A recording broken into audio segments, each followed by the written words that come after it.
Hello, love angels. It's your girl, Shamika, Word for God's Glory. Welcome back to Faith-Filled Fridays. Why do I always add the S? Faith-Filled Friday. So we are our second to last topic for the Worry series. And today's topic is God is the greater force. Most of us know what it feels like to be alone in the dark. If you've ever had to take the trash out late at night or found yourself stranded alongside a road at night, then you understand. Your mind can create hidden shadows or images. Before you know it, the hair on the back of your neck begins to rise. However, if you turn on a flashlight, your fears quickly fade because the light exposes the truth. In Psalm 23, David wrote about a time when he was sure that he would lose his life. It was a season when he walked through the valley of the shadow of death. Yet he was not afraid because he knew the one who walked with him had the ability to bring light to the darkest situation and exchange his worry for faith. When you face worrisome difficulties in your life, turn to God's reassuring and never-ending love. When you awake in the middle of the night to the whispers of the enemy's lies, remind yourself that Christ overcame and you will also. Proclaim what you know to be true. In essence, David said, "Though I walk through the threat of death, I will not fear because my Lord and Savior are beside me." God is the greater force and He loves you with an intimate, personal love. Even though life may become dark, His light continues to burn. There is no darkness that can quench the light of God's love. You have no reason to worry. God is with you. Your brain signals danger in your life, whether they are real or imagined. Fear, for those who don't know, is an acronym for, or I'm saying that wrong, but fear stands for, what is it? False evidence appearing real. So for those who didn't know that, I found out about that maybe last year or so I always have to remind myself of that. Let's see, your brain signals dangers in your life, whether they are real or imagined.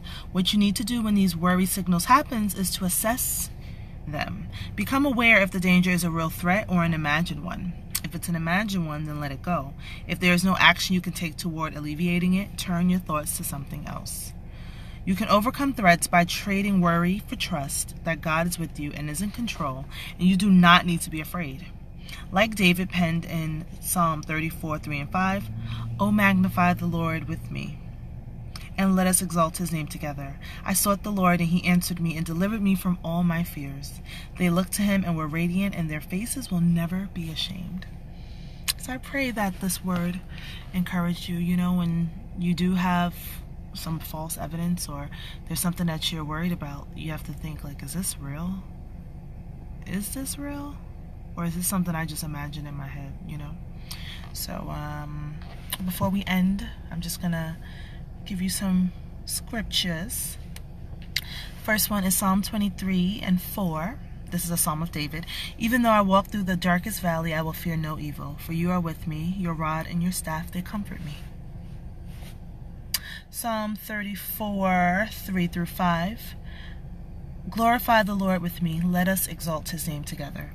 I sought the Lord, and He answered me. He delivered me from all my fears. Those who look to Him are radiant. Their faces are never covered with shame." Let's see. This is Psalm 3, 1 through 6. "Lord, how many are my foes? How many rise up against me?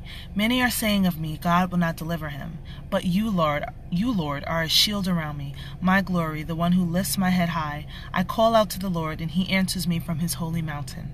I lie down and sleep, I wake again, because the Lord sustains me. I will not fear, though tens of thousands assail me on every side." And this is Psalm 32 through 5. "Lord my God, I called to you for help, and you healed me. You, Lord, brought me up from the realm of the dead. You spared me from going down to the pit. Sing the praises of the Lord, you His faithful people. Praise His holy name. For His anger lasts only a moment, but His favor lasts a lifetime. Weeping may stay for the night, but rejoicing comes in the morning." Reminds me of Mary Mary. "In the morning, you'll be all right. In the morning, the sun's gonna shine. In the morning, no clouds in your sky. When it's dark in your life, just wait for the daylight. Get Up Mornings with Erica Campbell. I know it's Miranda. For those who listen to WLIB and Get Up Mornings, you'll understand that. All right. And that's all. So I pray that this message encouraged you all. And stay tuned next week for our last topic on our worry series. Love you all and have a blessed weekend. I'll see you all next time. And for God's glory, God bless.